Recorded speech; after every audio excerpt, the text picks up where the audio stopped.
салом ба бинандагони кунҷкобу зираки телевизиони Баҳористон.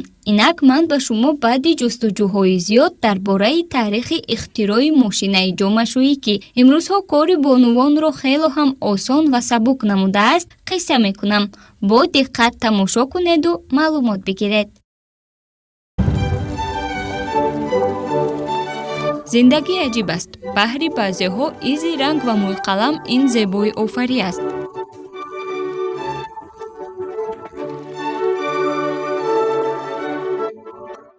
барои бархеи дигар бошад танҳо ифлосӣ асту халос. тоза намудани чунин либосҳои бо ранг олуда гашта ва умуман ифлос сад солҳо пеш кори саҳлу осон ба ҳисоб намерафт.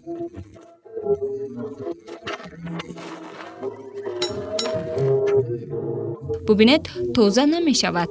биёед ба он каме реги назди дарё бударо илова мекунем. болопушт тоза нашуд, баръакс ифлостар гардид. оҳо, ба гумонам аз ҳад зиёд кӯшиш намудем. ҳамин тавр бонуон либосҳоро то замони мо бо даст мешустанд, агар кори баъзе аз нафаронро мушоҳида намекарданд. баҳрнавардон либосҳои худро бо ресмон ва ё докаи тунук баста аз дохили киштӣ ба баҳр мепартофтанд.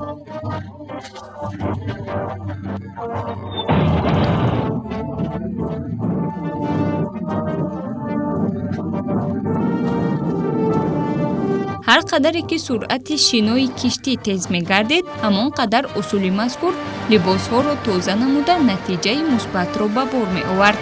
агар киштӣ набошад, баҳр низ ҳамчунин. дар ин сурат чӣ кор мекарданд?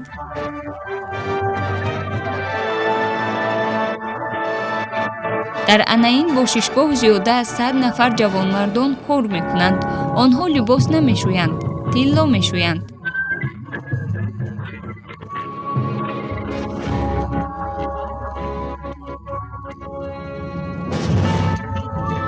эй дӯстам, ту чӣ либос шуста истодаӣ?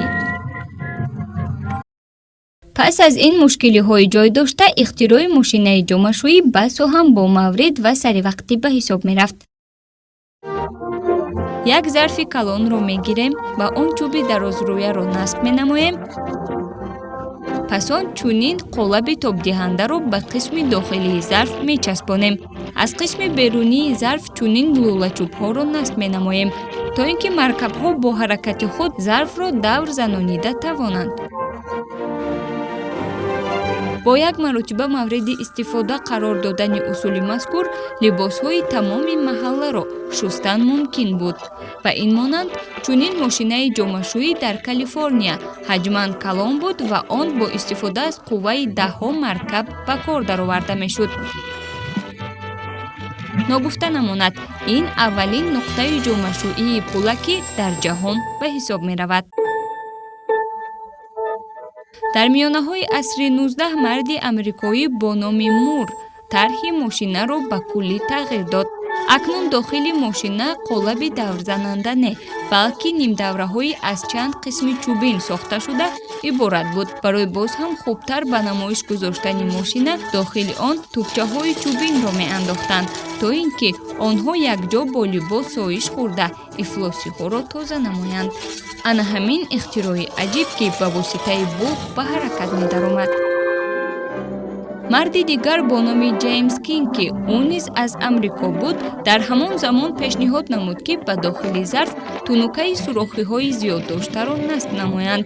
ҳамаи либосҳои ифлосе ки барои шустан оварда мешуданд, ба дохили зарфи мазкур ҷой мегирифтанд. ба зарф маҳлул барои ҷомашӯӣ илова карда мешуд. тунука ва зарф тоб мехӯрданду либосҳо тозаю озода мешуданд. барои истифодабарии қулай, Кинг ба он чархакҳоро насб намуд. тарзи истифодабарии онро шарҳ додан зарур нест, зеро мошинаҳои ҷомашӯии замони мо низ бо чунин тарҳ сохта шудаанд.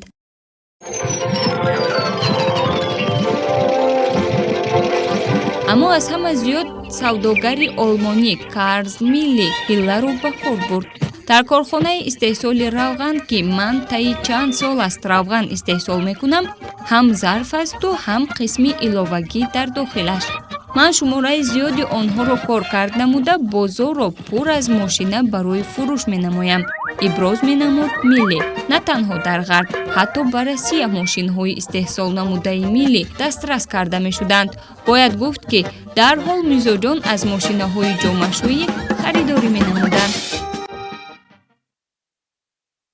аммо баъд аз оне ки Алва Фишер ба мошинаи ҷомашӯӣ муҳаррики электрикиро насб намуд, аз шустушӯи чунин мошинаҳо ҳамагон баҳравар гардиданд. мошинаи замонавӣ ба мисли компютер худаш медонад ки чӣ қадар об, хока лозим аст ва дар кадом ҳарорат либосро бояд шуст.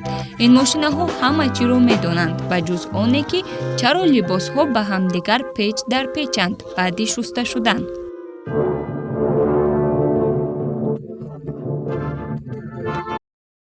бинандагони азиз, ин буд маълумот дар бораи пайдоиши мошинаи ҷомашӯӣ. бовар дорем ки бароятон писанд омад. хайр, то барномаҳои дигар.